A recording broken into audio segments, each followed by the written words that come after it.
Bismillah, elhamdülillah, və salatu və salamu alə Rasulillah, əmmə ba'd. Həqiqətən həmd yalnız Allaha məxsusdur. Ona həmd edir, ondan yardım və bağışlanma diləyirik. Nəfsimizin şərrindən və pis əməllərimizin nəticələrindən Allaha sığınırıq. Allah kimi hidayət edərsə, onu azdıracaq bir kimsə yoxdur. Kimi azdırarsa, onu doğru yola yönəldəcək, ona doğru yolu göstərəcək bir kimsə də yoxdur. Elhamdülillah, bugün əziz qardaşlarım, qısa olaraq bir neçə bənddən ibarət olan nəsihət etmək istəyirəm.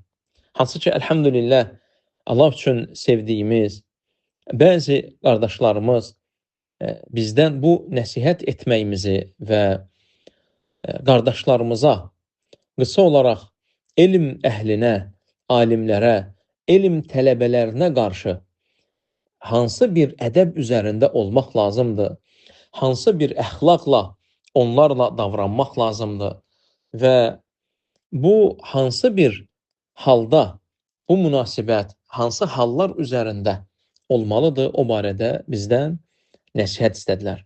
Və qısa olaraq 10 bənddən ibarət olan alimlərin nəsihəti var, hansı ki, elm əhlinə, alimlərə və elm tələbələrinə qarşı ədəbi göstərir.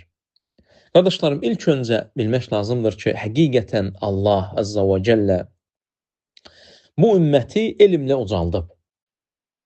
Alimlər isə, qardaşlarım, bu ümmətdə peyğəmbərlərdən sonra onların varisləridir. Allah Azza və Cəllə alimləri bu ümmətin peyğəmbərlərin varisləri edib. Onlar yer üzərinin, qardaşlarım, çıraqlarıdır. Qaranlıq içərisində Allahın izni ilə yol göstərən rəhbərlərdir. Qəlbləri biiznillah, Rəbbimin izni ilə dirildən, hidayətə yönəldən, hidayət məhşəlləridir. İnsanlar yemək və su içmək halında bədənlərini yaşadırlar. İnsanların bədənlərinin yaşaması yeməklə və su içməklə olur.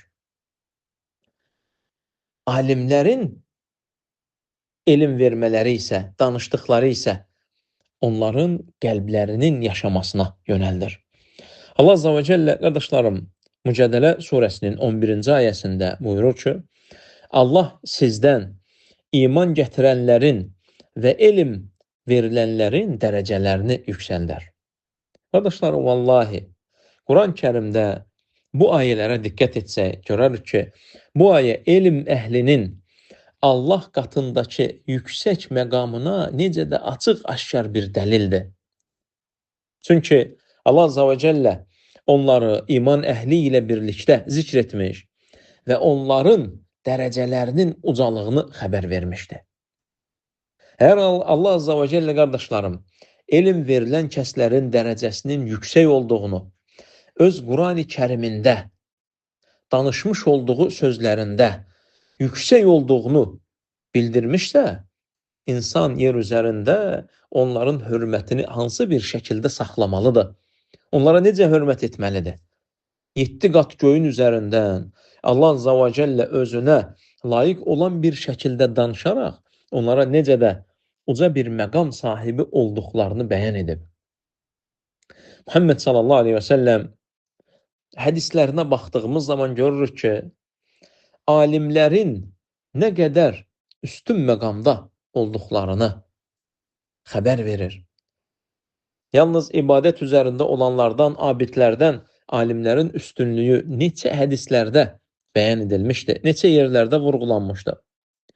Bu ümmətin, qardaşlarım, öndərləri, imamları, öndə gedənləri, sələf alimləri, salih əqidə, mənhəc, yol üzərində olan elm əhlinin nə qədər hörmətli olduğunu və hörmətlərinin qorunmasının dinin qorunması olduğunu vurğulamışlar.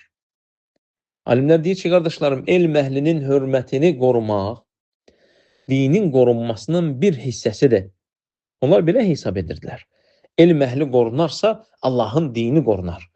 Çünki alimlərin hörmətdən düşməsi insanların elmə qarşı ehtiramını zəiflədər. Sünnənin nurunu azaldar, bidətlərin yayılmasına və fitnələrin artmasına səbəb olar. Subhanallah. Yəni, alimlərin hörməti kiçik bir şey deyil. İmam Əvzai, rahiməhullah, qardaşlarım, buyurur ki, elm aradan qalxmaz, lakin alimlər gedərsə, insanlar cahilləri özlərinə başçı seçib başçı edərlər. Elm olduğu yerdə duracaq, elm kitablarda qalacaq, rəflərdə, üst-üstə yığılan kitablarda yatacaq. Lakin elm aradan belə getməz. Elm alimlərin ölməsi ilə, hörmətdən düşməsi ilə, onların heçə sayılması ilə, sözlərinə baxılmaması ilə aradan gedər. Alimlər gedərsə, insanlar cahilləri özlərinə başçı seçərlər. Bununla azarlar və azdırarlar. Onun üçün, qardaşlarım, həqiqətən insanların ən xoşbəxt olduğu zaman alimlərin qədrinin bilindiyi zaman, alimlərin hörmətinin saxlandığı vaxtlardır. Çünki elm əhlinin yoxluğu sadəcə insanların məlumatsız qalması demək deyil. Qəlblərinin qaranlıqda qalması, sinələrinin və bütün bədənlərinin və bütün həyatlarının qaranlığa qərq olması deməkdir. Buna görə də alimlərlə davranış xüsusi bir ədəb tələb edir. Alimlərlə davranışın xüsusi bir ədəbi var.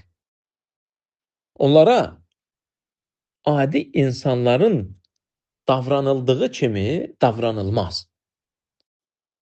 Adi insanlarla bir kəsin davrandığı kimi alimlərlə, elm tələbələri ilə dəvət üzərində haqqa çağıran, Allaha çağıran, ona yönəldənlərlə eyni davranılmaz. Bu, sələfin yolu olmayıb. Onlar elm əhli ilə sıravi insanlarla davrandıqları kimi davranmayıblar. Onun üçün, əziz qardaşlarım, 10 bənddən ibarət alimlərin etmiş olduğu nəsihət var ki, onları qardaşlarıma yönətmək istəyirəm ki, hər bir qardaşım, hər bir kəs, hər bir müsəlman, hər bir şəhadət gətirən, hər bir özünü bu dinə nisbət edən hər kəs vallahi bunu dinləməlidir, bunu bilməlidir, bunu yaymalıdır, bunu insanlara çatdırmalıdır. Bu qardaşlarım, elm əhlinə, şəxsiyyətlərinə, ata və analarına, varlarına və dövlətlərinə görə hörmət edin və hörmətə çağırılması demək deyil. Bu, qardaşlarım, elm əhlinə daşıdıqları yükə, adları üzərindədir elm əhli. Allahın və Rasulunun və bu ümmətin alimlərinin yüklərini, elmlərini daşıdıqları üçün hörmət olunmaq əmr olunub. Birinci, qardaşlarım, elm əhlini üstün tutmaq və onların qədrini bilmək. Müsəlman elm əhlinin qədrini bilməlidir. Vallahi ovcunda daşımalıdır, elminə görə. Allah Azza və Cəllə buyurur ki, de, heç bilənlərlə bilməyənlər bir olarmı? Zümər surəsinin 9-cu ayəsində. Bu ayə alimlərin üstünlüyünə açıq bir dəlildir.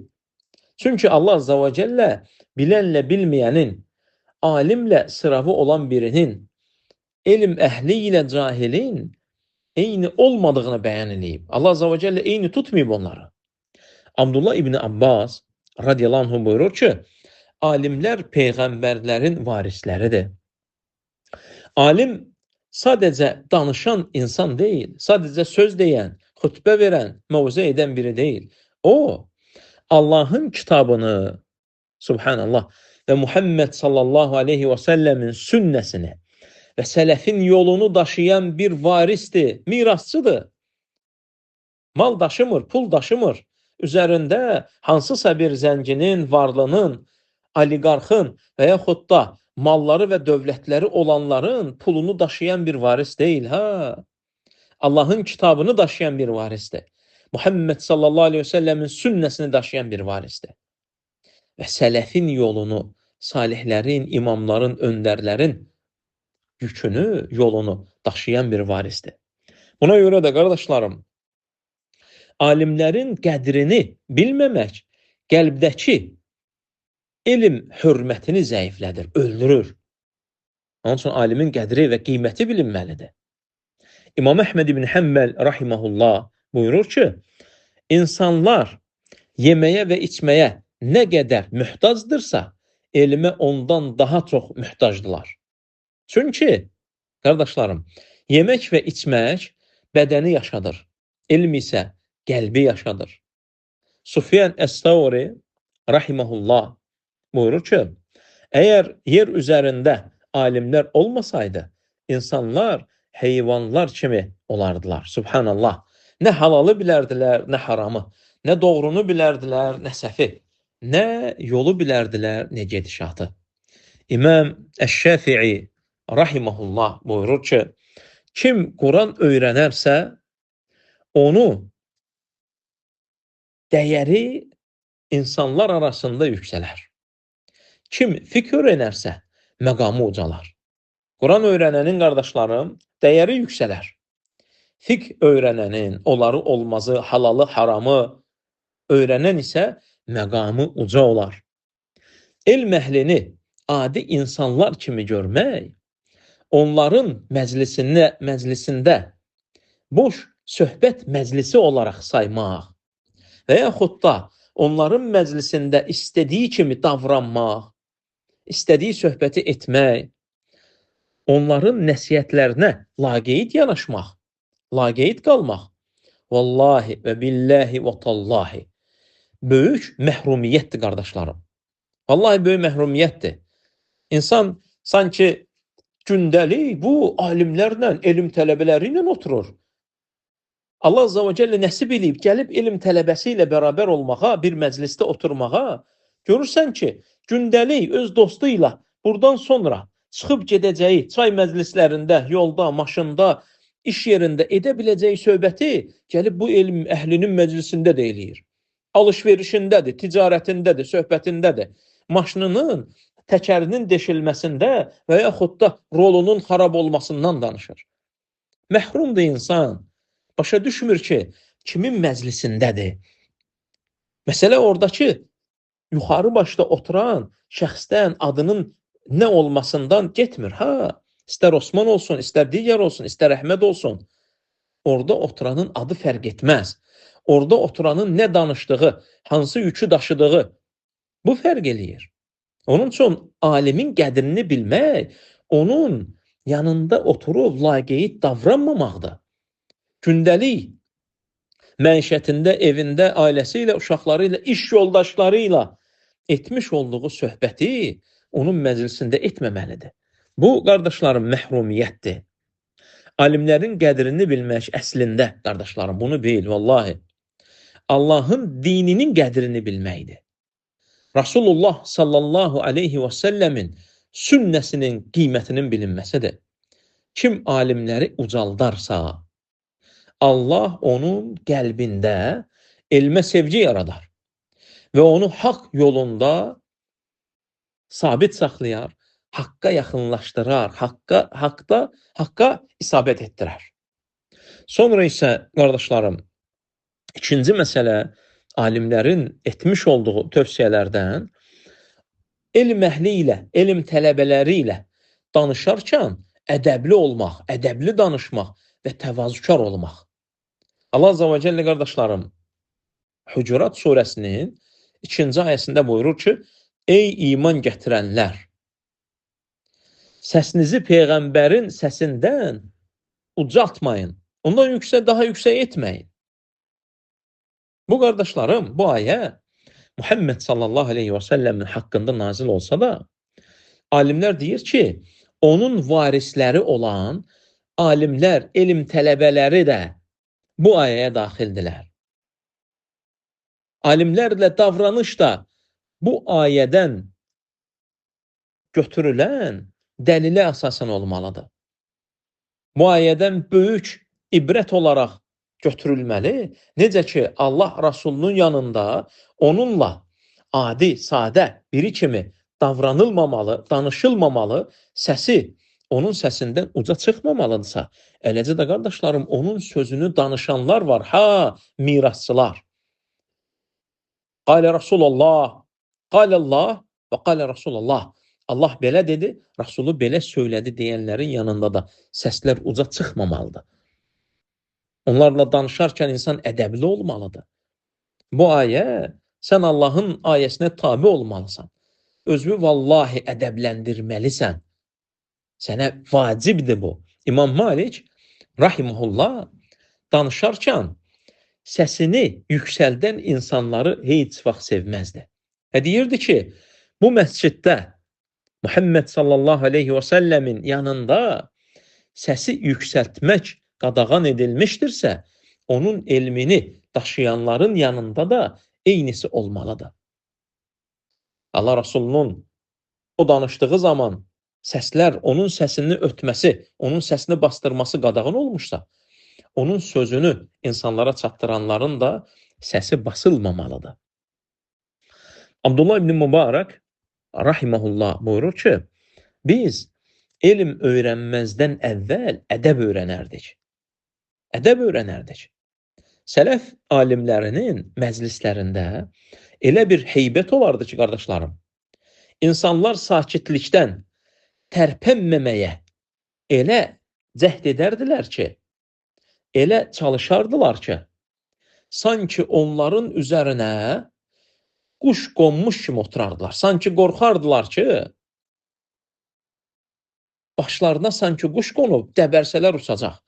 Tərpənməkdən belə çəkinərdilər. İmam Malik rahiməhullahın məclisində insanlar elə oturardılar ki, sanki başlarının üzərinə quş qonub.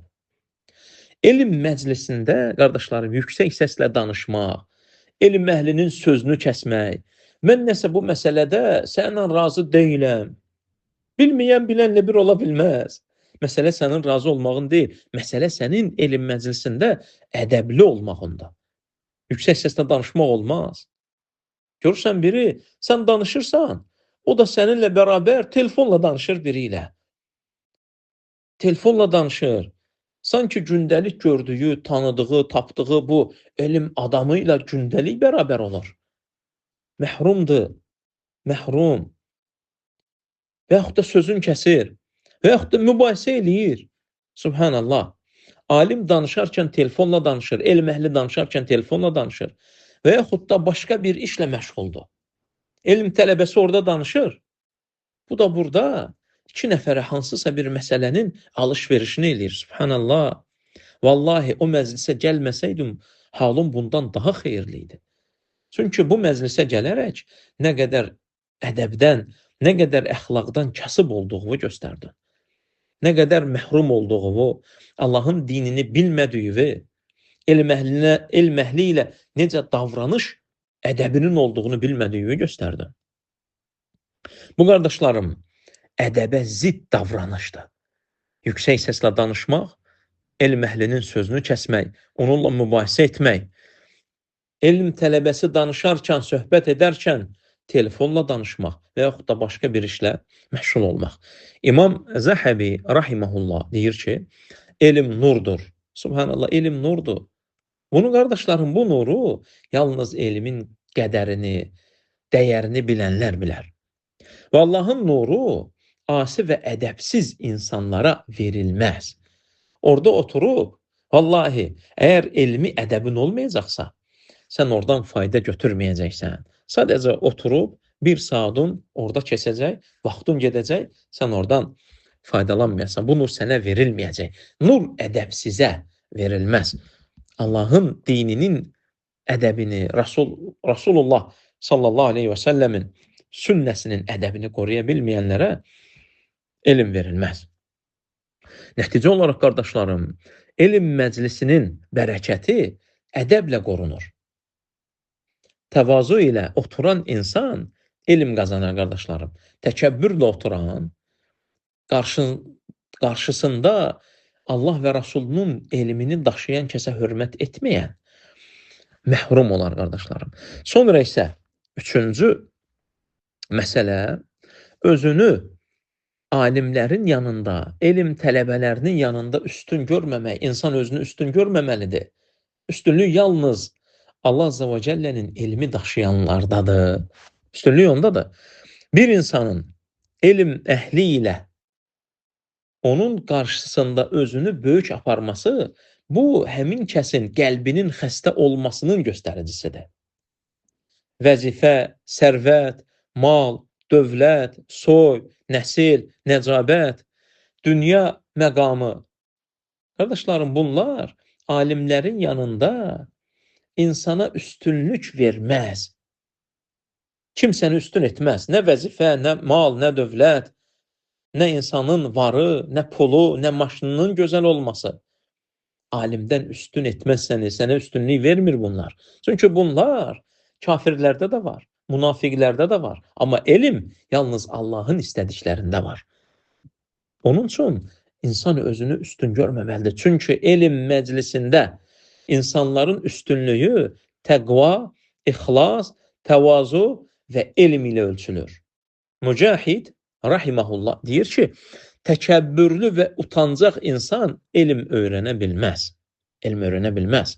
Muhammed sallallahu aleyhi ve sellem deyir ki, kim Allah üçün təvazökarlıq edərsə, özünü üstün tutmazsa, təkəbbürlü olmazsa, qarşısındakı elm tələbəsi kasıb olsa belə, zəngin olmasa belə, miniyi sənin miniyindən aşağı olsa belə, varı, dövləti, cibləri bomboş olsa belə, vallahi Allah Resulü deyir ki, kim Allah üçün təvazökarlıq göstərərsə, Allah onu ucaldar. Fərq etməz sənin malın, pulun, maşının nədir? Təvazökar olsun, Allah səni ucaldacaq. Baxmayaraq ki, qarşındakı cibləri bomboşdur. Lakin bu sənə ondan üstün olmağı gərəkdirməz. Ömər ibn Xattab radiyallahu anhu xəlifə olmasına baxmayaraq, xilafətin sahibi olmasına baxmayaraq, elm əhli ilə bərabər məclislər qurardı. Onların yanında tələbə kimi oturardı. Onlara sual verərdi. Böyük sahabi, subhanallah, Muhammed ibn Sirin, qardaşlarım, rahiməhullah, deyirdi ki, bu elm dindir, sənin dinindir. Bax, sənin dinindir, subhanallah. Hansı ki, sənin dinini bu adam özündə daşıyır. Sənin ona ehtiyacın olur. Suallar, haramlar, halallar, olarlar, olmazlar, dünya və axirətin. Elə isə, bax gör dinini kimdən götürürsən və bu elm əhli, sələfi elm əhlidirsə, səhih əqidə və mənhəc üzərindədirsə, sağlam, elm, ədəb, əxlaq üzərindədirsə, vallahi, vallahi, onunla təkəbbürlü davranılmaz. Təkəbbürlü davranılmaz. Sələf alimlərin yanında öz fikirlərini üstün tutmazdılar. Sələf salih, onlar alimlərin sözünü bölməzdilər.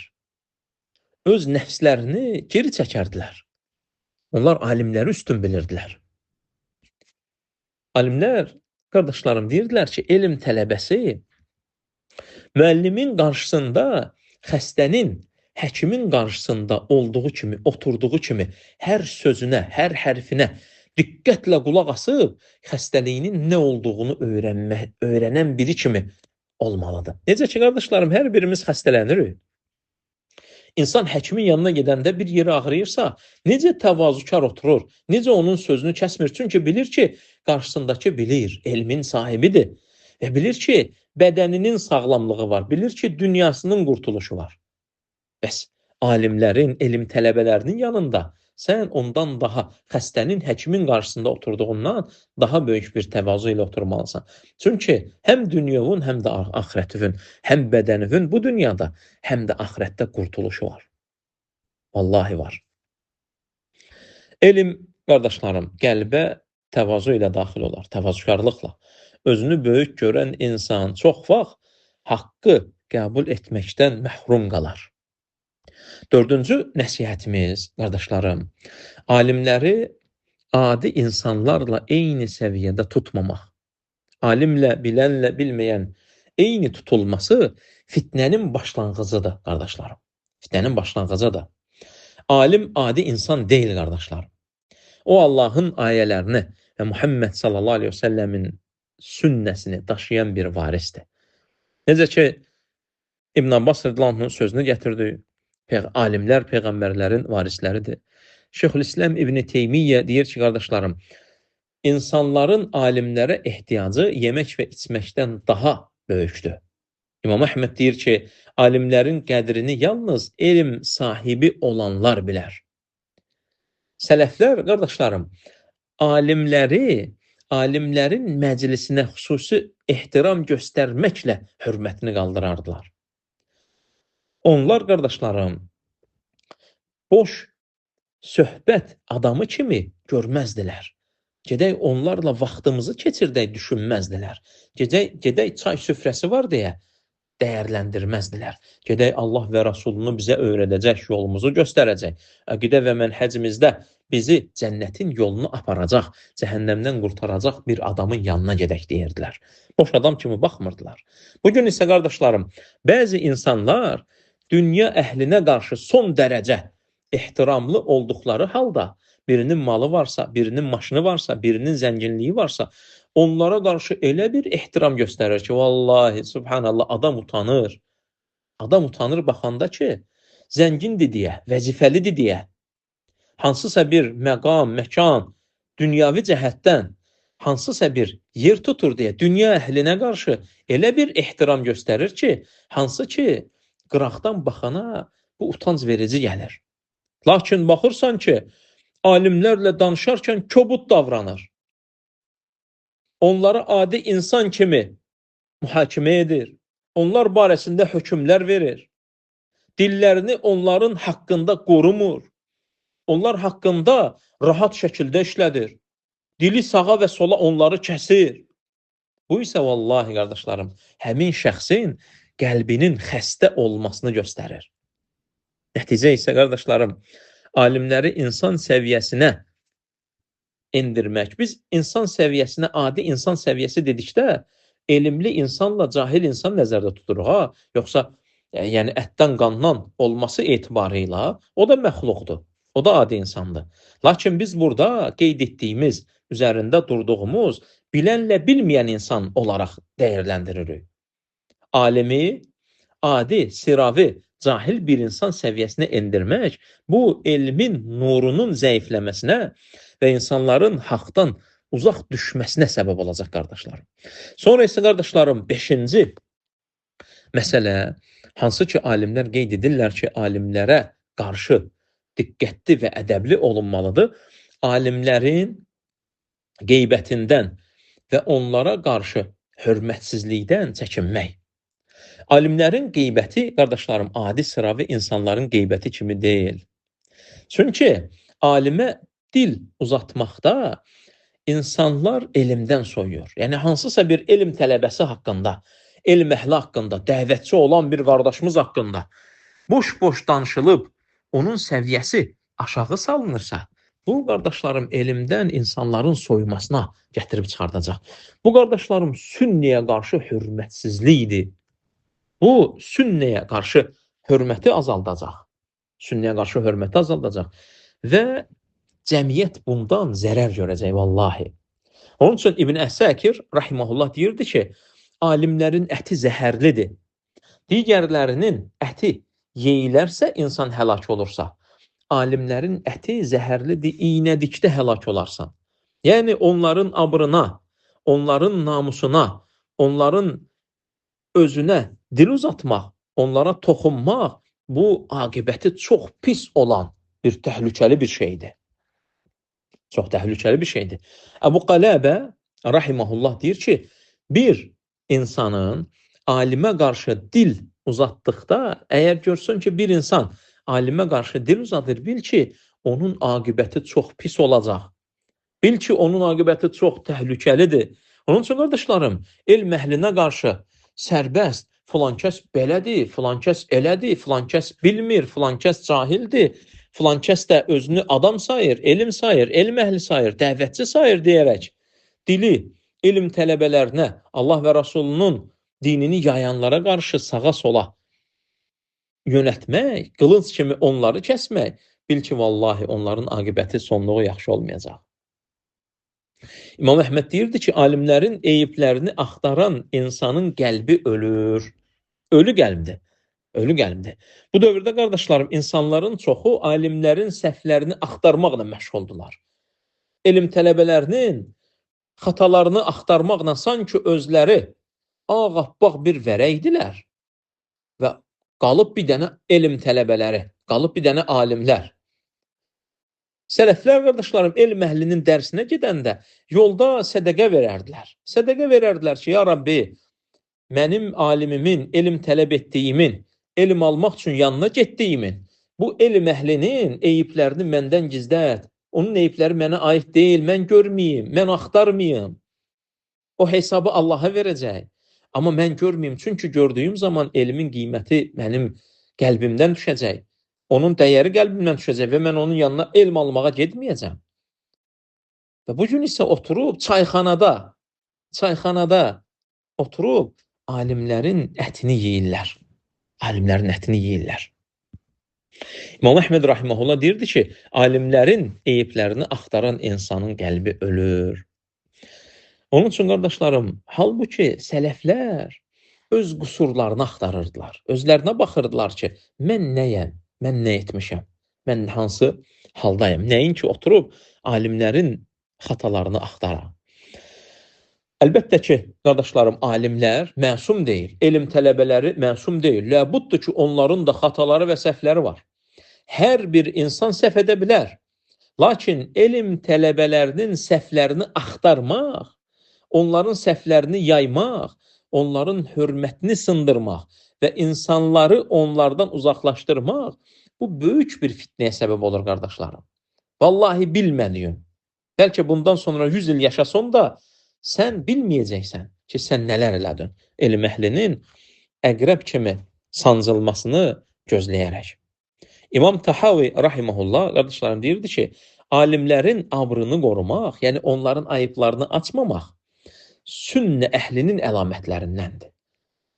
Alimlərin, elm tələbələrinin axtarmamaq, qeybətini etməmək, bu dəlildir ki, sən sünnə əhlindənsən. Sən sünnə əhlindənsən. Onun üçün, qardaşlarım, nəticə olaraq alimlərə dil uzatmaq qəlbin xəstəliyinə işarədir. Və çox vaxt, qardaşlarım, insanın elm almağın bərəkətindən məhrum olmasının səbəblərindən olur. 6-cı, qardaşlarım, alimlərin etmiş olduğu tövsiyələrdən insanın elm məclisində gözəl oturması və gözəl dinləmə ədəbi olmalıdır. Gözəl şəkildə oturmaq ədəbi olmalıdır və həmçinin dinləmək ədəbi olmalıdır adamın. Qardaşlarım, sələflər, ümmətin öndərləri, alimləri elm məclisində elə oturardılar ki, alimlərin məclisində elə otururdular ki, sanki başlarının üzərində quş var. Tərpənmirdilər, subhanallah, tərpənmirdilər. Ona qalmış ki, sanki elm tələbəsinin qabağında, divanda uzanırmış kimi oturduğu stula elə bir yayxanır ki, sanki kurorta gedib istirahət mərkəzindədir. Vallahi, sən ədəbdən elə dik oturmalısan ki, elmin qarşısında. Qardaşlarım, elm məclisi boş söhbət yeri deyil, bunu bil. Ora qəlblərin tərbiyə olunduğu və nəfslərin saflaşdığı bir məkandır. Qəlbin tərbiyə olunmalıdır orada. Nəfsün saflaşmalıdır. İmam Malik, rahimehullah, qardaşlarım, hədis danışmadan əvvəl, hansı ki dərsə gedəcəkdi, qusl alırdı. Adam dərsə gedəndə qusl alırdı. Gözəl paltarını geyinirdi və ətirlənirdi. Çünki getdiyi yerin nə olduğunu, oturacağı məqamın da kimin məqamı olduğunu bilirdi. Allah Rasulü Muhammedin sallallahu aleyhi ve sellem. Ona bunun səbəbini soruşanda buyururdu ki, mən Peyğəmbər sallallahu aleyhi ve sellemin hədislərinə hörmət edirəm. Danışan da hörmət etməlidir. Qulaq asan da qardaşlarım.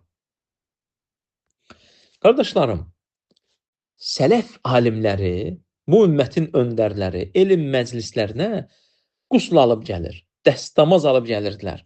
Böyük ehtiramla otururdular və diqqətlə dərsi dinləyirdilər. Bugün isə qardaşlarım, dərsdə oturan telefonla aşağıdan mesaj yazır. Biri qulağına tutub WhatsApp-dan gələn mesajı dinləyir. Biri o birisinə səs atır, biri qışqıraraq danışır. Diqqətsiz davranmaq qardaşlarım, alim danışarkən başqa söhbətlə, başqa işlə məşğul olmaq, demək, gülmək, bu həmin şəxsə qarşı deyil, vallahi. O səni bu gün görür, bir də bəlkə siz 5 il sonra, 1 il sonra, 3 ay sonra görüşəcəksiniz. Bu, elmə qarşı hörmətsizlikdir. İnsan özündə, öz içərisində, qəlbində Allaha, onun dininə və bu elmə qarşı ədəb yükünü daşımalıdır. İbn Abdülbar, rahiməhullah qardaşlarım, deyirdi ki, elmin ilk mərhələsi susmaqdır. Dərsdə, elm məclisində susmağı bilməlisən. Sonra isə dinləməkdir. Sonra isə əzbərləməkdir. Sonra isə əməl etməkdir. Sonra isə onu yaymaqdır. Bu ədəbdir. Subhanallah. Elmin ilk mərhələsi sus. Gəl, sus orada və gözəl şəkildə dinlə, əzbərlə, əməl et, sonra isə onu yay. Onun üçün, qardaşlarım, nəticə budur ki, elm məclisinin ədəbi, elm bərəkətinin açarıdır, qardaşlarım. Orada ədəbli olmaq sənə bərəkətin açarını verəcək. Vallahi, həyatında elə bir gözəl şəkildə bərəkətlər gələr ki, hardan, nə üçün, necə olduğunu belə bilmərsən.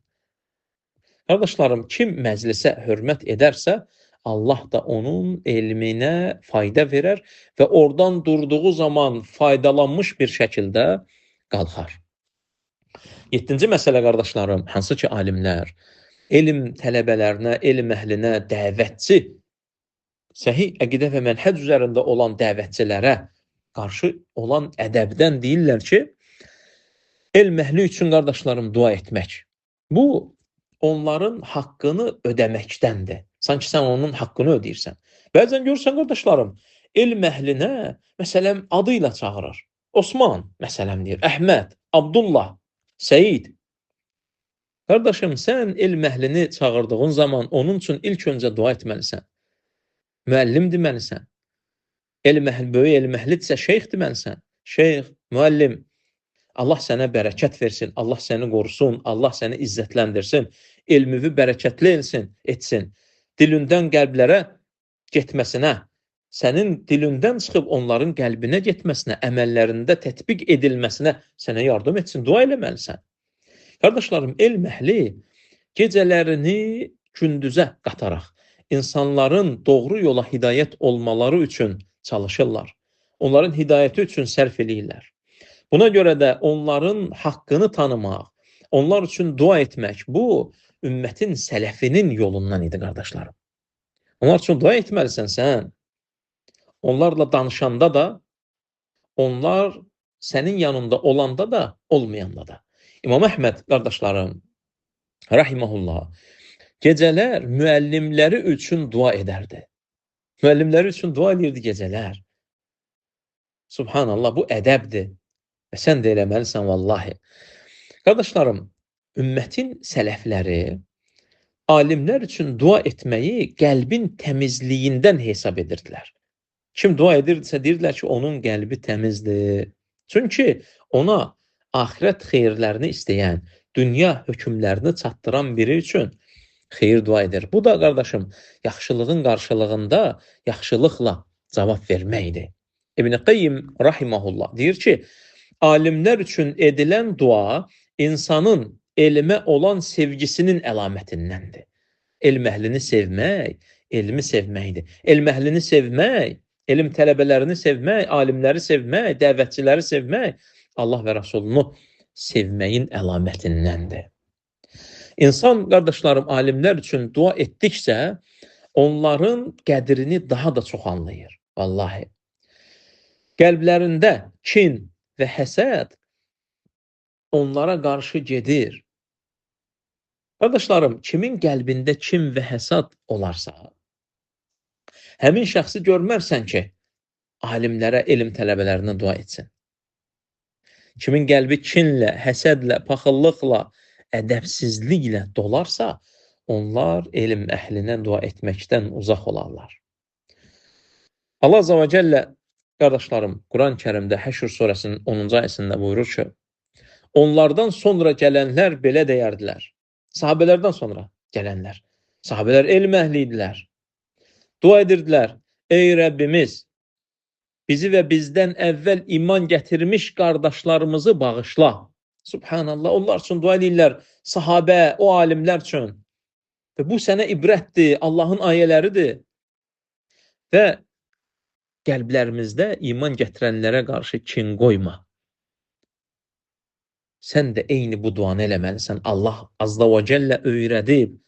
Sonra gələnlərə ki, öndə gedənlər üçün, alimlər üçün, elm tələbələri üçün, gecəsini gündüzə qatan, sənin hidayət olunmağı istəyən kəslər üçün dua etməlisən. Alimlər üçün dua edən insan qardaşlarım onların fəzilətini tanımış olur. Və bu qəlbin salamatlığının əlamətlərindəndir. Kimi ki, görsən ki, alimlər üçün, elm tələbələri üçün dua edir, bil ki, qəlbi sağlamdır, mənhəci qavimdir, yolu doğrudur. Sonra isə qardaşlarım, 8-ci məsələ hansı ki, alimlər bu barədə tövsiyə ediblər. Bu qardaşlarım, alimlərin nəsihətini qəbul etmək və bu onların etmiş olduğu nəsihət, elm tələbələrinin insanlara yönətmiş olduğu nəsihət, insanlara, nəsihət olunanlara ağır gəlməməsi. Qardaşlarım, elm tələbələri kimsəni alçaltmaq üçün nəsihət etməz. Lakin onlarda olan xatanı düzəltmək üçün nəsihət edərlər. Əgər elm tələbələri hər hansısa bir kəsə yönəlmiş olduğu sözünü, nəsihətini yönəldirsə, onu alçaltmaq üçün demir. Vallahi insan sevinməlidir. Sevinməlidir ki, həmin şəxs onu sevir. Çünki o xata üzərində onun getməsi həlak olmasıdır. Onun həqiqətən alçalmaması üçün həm dünyada, həm də axirətdə bu elm tələbəsinin, alimlərin ona nəsihətidir. Qardaşlarım, nəfs daim təriflənməyi sevir. İstəyir ki, hamı bunu tərifləsin. Özündə olan nöqsanı da bilir, vallahi bilir. Nə qədər zəif olduğunu, nə qədər aciz olduğunu, nə qədər günahkar olduğunu, nə qədər günahlarda batdığını, günah bataqlığında qalıb çabaladığını özü də bilir. Amma yenə də həmin o zalim nəfs istəyir ki, təriflənsin. Buna görə də bəzi insanlar elm tələbələrindən gələn nəsihətlərə qarşı qəlblərində kin saxlayırlar. Allergiya verir, subhanallah. Allergiya verir. Onun üçün Ömər ibn Xattab radiyallahu anh deyirdi ki, mənə eyiblərimi göstərən insana Allah rəhm etsin. Subhanallah. Subhanallah. Allah səndən razı olsun ey Ömər, ey Xattabın oğlu. Radiyallahu anh. Radiyallahu anh. İbn Qayyim rahimehullah qardaşlarım deyir ki, nəfs üçün ən ağır şey nəsihəti qəbul etməkdir. Amma kimə ki nəsihət edilir, vallahi bilməlidir ki, ona xeyir istənilib. Mömin insan haqq sözü qəbul edər. Kim ki mömündür, həqiqi müsəlmandır, haqqı qəbul edər. Hətta nəfsinə ağır gəlsə belə. Münafiq isə qardaşlarım, daim özünü müdafiə etməyə çalışar. Daim müdafiə edir, nəsihət edənlə vuruşur. Qardaşım, bu sənə pislik istədiyi üçün nəsihətləmir. Sənə nəsihətləyir, haqları deyir, doğruya yönəldir. Sən onunla nə üçün vuruşursan, nə üçün mübahisə edirsən? Sözünü dinlə, subhanallah. İmam Şafii rahmehullah deyirdi ki, qardaşlarım, mən heç kəslə mübahisə etmədim. Heç kəslə mübahisə etmədim. Mübahisə etdiyim kəslərlə də, qardaşlarım, istəyirdim ki, Allah onun dili ilə haqqı ortaya çıxartsın. İstəyirdim ki, kiminlə söhbət edirəm, Allah onun dili ilə haqqı mənə öyrətsin. Demirdi ki, mən aliməm, mən öyrədim. İstəyirdim ki, onun əli ilə, dili ilə haqq ortaya çıxsın. Bu qardaşlarım, bu ümmətin sələflərinin nə qədər ixlaslı olmasını göstərirdi. Bu sələfin ixlasını və haqqı qəbul etməkdə, qardaşlarım, sevgisini göstərirdi. Haqqı qəbul etmək qəlbin hidayətidir, qəlbin həyatıdır. Qardaşlarım, nəsihətdən qaçmaq isə nəfsin xəstəliyidir. İnsan bilsin ki, nəfsi xəstədir, müalicə eləsin. 9-cu, qardaşlarım, nəsihətimiz və tövsiyəmiz elm tələbələrinə hörmət etmək. Elm tələbələrinə hörmət etmək. Qardaşlarım, insan deyə bilər ki, bəli, bunlar elm tələbəsidir, alim deyil. Lakin bu günün bəzi elm tələbələri sabahın alimidir. Hətta böyük alimlərdən olmasalar belə, alimlərin yolu ilə gedənlər, onlara özlərini oxşadanlar, onların nəhci ilə, mənhəci ilə, yolu ilə addımlayanlardır. Qardaşlarım, sələflər, alimlərimiz elm yoluna çıxan gənclərə xüsusi hörmət göstərirdilər. Muhammed sallallahu aleyhi ve sellem deyir ki, kim elm yolunu tutarsa, Allah ona cənnətə gedən yolu asanlaşdırar. Səid ibn Musayyib rahmehullah deyirdi ki, mən bir hədis öyrənmək üçün günlərlə yol gedərdim. Günlərlə yol gedərdim. Bu elm, qardaşlarım, elə bilməyin ki, o stolun başında oturub danışana göydən belə zəmbillə düşüb, adam əziyyət çəkib, adam illərini verib, adam zövqlərdən, ləzzətlərdən kənar durub. İnsanlar zövqlərin, dünyanın, işinin, gücünün ardınca gedəndə, adam kitabların, vərəqlərin, səhifələrin, tozlarının arasında olub. Elm tələbəsinin, qardaşlarım, çəkdiyi əziyyətə hörmət etmək lazımdır. Onları, qardaşlarım, məsxərəyə qoymaq, kiçiltmək və ya elm yolundakı zəhmətlərini dəyərsiz saymaq, bu, qardaşlarım, gözəl əxlaqdan deyil. Bəzən, qardaşlarım, bəzi insanlar var ki, subhanallah, bu da çox qəribə hallardandır. Elm tələbələri ilə yaxın olmaq, elm tələbələri ilə bir kəsin yaxın ünsiyyət qurması, onlarla zarafat edə bilmək anlamına gəlməz. Onlar da digər qardaşları ilə davrandığı kimi, istər məsxərə, istər zarafat, istər hansısa bir gülüş obyektinə çevirmək, bu yaraşmaz vallahi. Onlara kiçik düşürtmək. Bəzən görürsən ki, qardaşlar deyirlər ki, bəzən hansısa bir çayxanada və yaxud da yeməkxanada və yaxud da hansısa bir yerdə oturulduğu zaman elm tələbəsi ilə elə davranır ki, elə zarafatlar edirlər ki, aydındır, sanki onların hörmətsiz bir şəxs kimi. Bu icazəli deyil, qardaşlarım. İmam Zuhri rahimehullah deyirdi ki, elm xəzinədir. Onun açarı isə sualdır. Bu səbəbdən, qardaşlarım, elm tələbələrinə qarşı yumşaq davranmaq, onları daha da həvəsləndirmək, onlar üçün dua etmək, onların məqamını üstün tutmaq, bu onları daha da həvəsləndirəcək, elmə yönəldəcək. Nəticə isə, qardaşlarım, elm yolunda olan gəncləri, hətta yaşları çox olanları, dəvətçiləri sevmək, dəstəkləmək, ümmətin gələcəyini qorumaqdır, qardaşlar. Elm tələbələrini sevmək, onları dəstəkləmək, bu ümmətin gələcəyini qorumaqdır. Və sonda isə, qardaşlarım, alimlərin etmiş olduğu 10-cu nəsihət, elm əhlini sevməyi dinin bir hissəsi kimi bilmək. Bilmək ki, qardaşlarım, elm əhlini sevmək Allahın dinindəndir. Alimlər deyərdilər ki, qardaşlarım, bir insanın sünnə əhlindən olmasının əlamətlərindən biri də alimləri sevməsidir. Haqq üzərində olan elm tələbələrini sevməsidir. Allaha və Rasuluna doğru yolda sələfin, sahabənin, tabiinin fəhmi üzərində dəvət edənləri sevməkdir. Sən, qardaşım, əhl-i sünnədən olduğu bilmək istəyirsənsə, bax gör, sən elm əhlini sevirsənmi? Elm əhlinə qarşı ədəblisənmi? Elm əhlinin hörmətini saxlayırsanmı? Yoxsa oturduğun, çay içdiyin yerdə, yeməkxanada, orada, burada ədəbsiz davranırsanmı? Onunla zarafatı ucuz bir hala gətirmisənmi? Ona qarşı hansısa ucuz sözlərmi işlədirsənmi? Bu sənin sünnə əhlindən tam olmadığını göstərir, əziz qardaş. Özünə diqqət edə. Eyyub əs-Sıxtiyani, qardaşlarım, rahiməhullah deyərdi ki, sünnə əhlini sevmək insanın sünnəyə bağlılığındandır. Kimin Allah Rasulunun sünnəsinə bağlılığı çox olarsa, o sünnə əhlini sevər, qardaşlarım.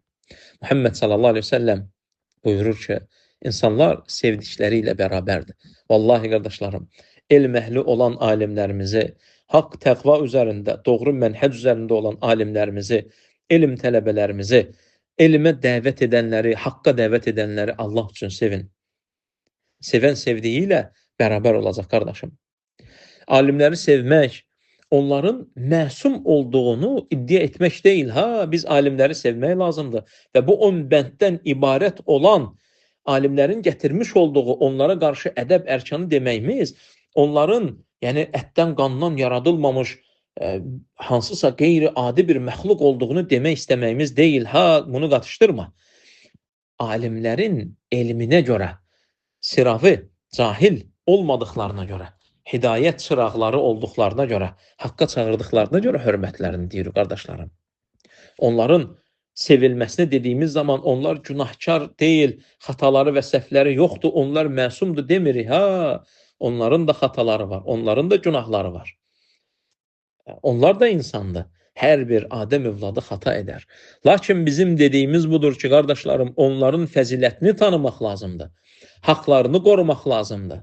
Onlara, qardaşlarım, dinə xidmətlərinə görə, ümmətə faydalarına görə dəyərləndirmək lazımdır. Bu möminin əxlaqındandır. Bu möminin əxlaqındandır, qardaşım. İmam Bərbəhari rahimehullah deyirdi ki, qardaşlarım, bir insanın alimləri sevdiyini görsən, bil ki, onda xeyir var.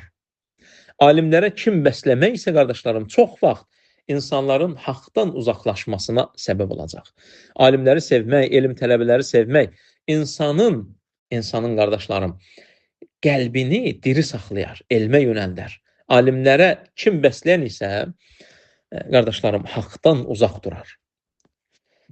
Sonda isə, qardaşlarım, yekunda və son nəsihətim, elm əhli bu ümmətin çıraqlarıdır. Elm tələbələri bu ümmətin çıraqlarıdır.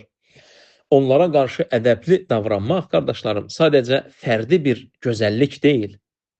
Bu, dinin qorunmasının yollarındandır.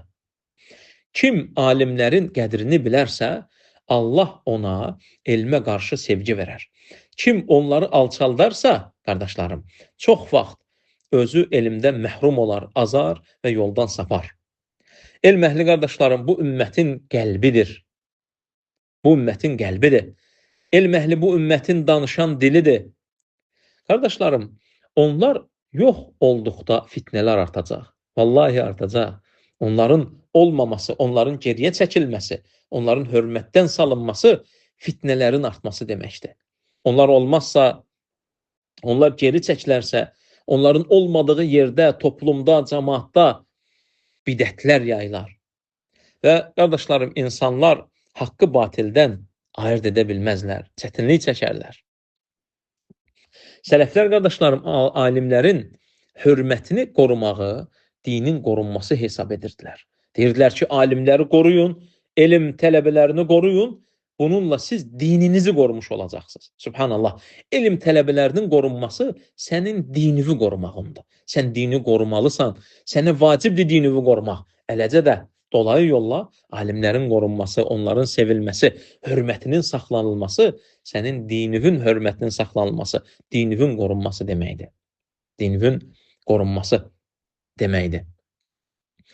Onun üçün, qardaşlarım, alimlərin qədri bilinməlidir. Dinin qorunması, alimlərin qorunması hesab edilir, qardaşlar. Çünki alimə edilən hörmətsizlik əslində onun danışdığı elmə edilən hörmətsizlikdir. Bugün, qardaşlarım, insanların çoxu dünya əhlinə böyük ehtiram göstərirlər. Lakin alimlərin haqqını tanımaqda çox səhlənkardılar. Halbuki, dünyanı dirildən mal deyil.